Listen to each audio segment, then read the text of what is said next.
어제 보고에 따르면은 앞으로 태풍 하구피의 상륙 영향으로 14일까지 열흘 동안 집중호우가 계속될 거라고 전망을 하고 있습니다.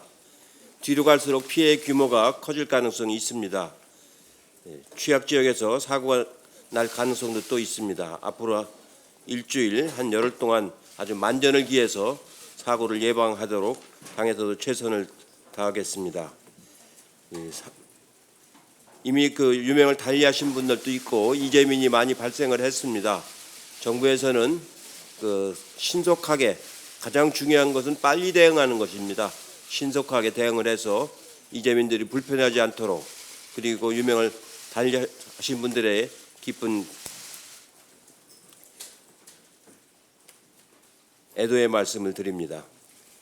어제 본회에서 부동산거래신고법, 종부세법, 법인세법, 소득세법이 통과되었습니다.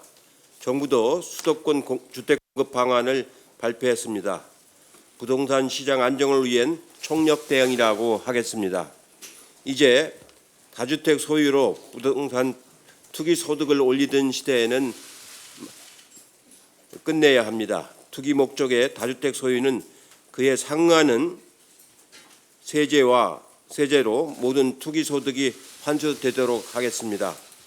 민주당이 주택이 투기 대상이 아니라 실거주 대상이 될 때까지 지속적으로 관리를 하도록 하겠습니다. 투기 목적의 다주택자는 하루빨리 처분하는 것이 이익이 될 거라는 것을 분명하게 말씀을 드립니다. 아울러 과도하게 높아진 주택가격의 연착륙을 위한 공급대책도 어제 발표를 했습니다. 수도권 주택공급 대책은 투기 주택 공급이 아니라 실수요자 공급에 초점을 맞춘 것입니다. 앞으로도 주택의 공적 성격을 강화시키기 위한 주택 공급을 더욱 확대해 나가도록 하겠습니다. 부동산 세제 개혁과 실거주용 공급 정책으로 주택 시장을 정상화하고 임대차 3법으로 임차인의 주거 안정을 높이는 정책은 단발로 끝날 것이 아니라 꾸준히 추진되고 보완되어야 합니다.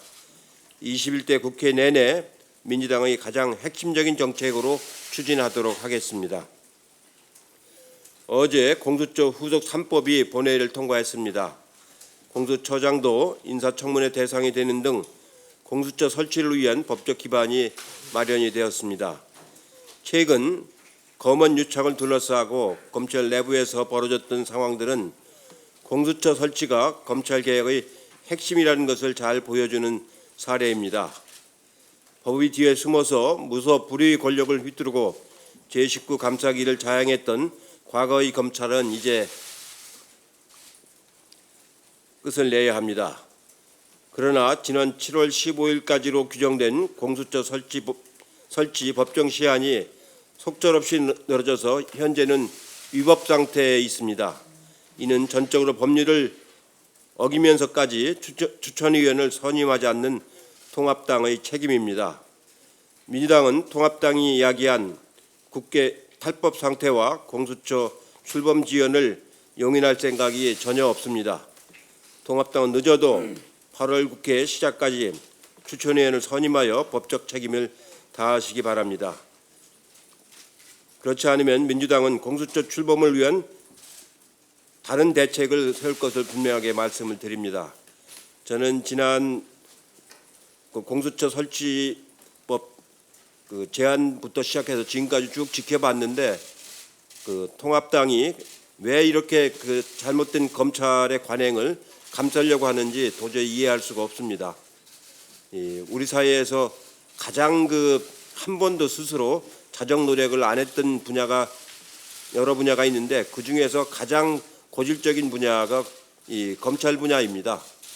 저도 검찰 수사를 여러 번 받아봤습니다만 이런 수사 관행을 가지고는 민주사회를 만들 수가 없습니다. 다시 한번 말씀드립니다. 검찰 스스로 자정하는 노력을 하고 통합당도 더 이상 검찰의 잘못된 관행을 옹호하는 일을 멈추시기 바랍니다. 이상입니다.